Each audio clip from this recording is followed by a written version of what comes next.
Andriamanitra tokako hoe itoriny anaranao am'ireo zay tsy mbola mahafantatra fa nanolotra ny ranao ianao mba hisolony henoko hoe ka teraiko teraina ny anaranao ka teraiko teraina ny anaranao anaraka anao fonao ny Andriamanitra tokako hoe itoriny anaranao am'ireo zay tsy mbola mahafantatra fa nanolotra ny ranao ianao mba hisolony henoko hoe ka teraiko teraina ny anaranao ka teraiko teraina ny anaranao Andriamanitra tokako hoe fiarovako hoe Andriamanitra tsy mandao tsy misy eny atao Andriamanitra tokako hoe fiarovako hoe Andriamanitra tsy mandao tsy misy eny atao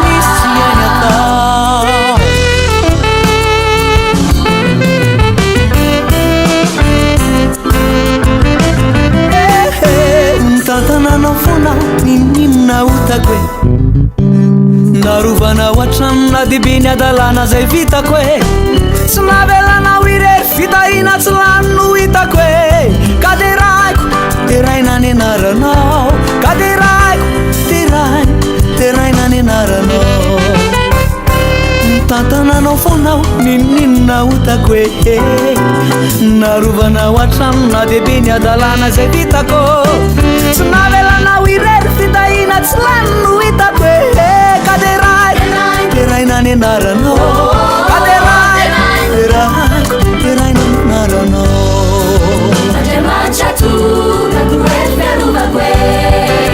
Andriamanitra tsy mandao tsy misy eny atao Andriamanitra tokako hoe fiarovako hoe Andriamanitra tsy mandao tsy misy eny atao Andriamanitra tokako hoe fiarovako hoe Andriamanitra tsy mandao tsy misy eny atao fagatana dia ainy atao Andriamanitra tokako hoe fiarovako hoe Andriamanitra tsy mandao tsy misy eny atao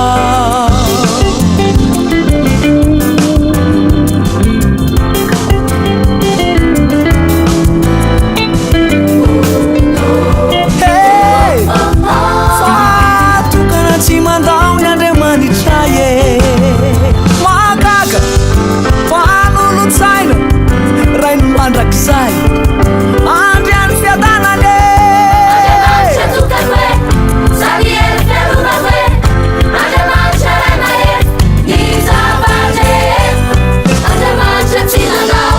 tsy misy eny atao Nona teny mijamba nahitany maty koa efa natsangany mankalazaina ny anarany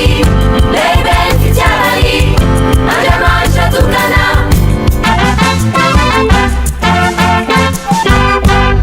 Andriamanitra tokako hoe sady eny fiarovako hoe Andriamanitra raina ny zavatra Andriamanitra tsy mandao tsy misy eny atao Nona teny mijamba nahitany maty koa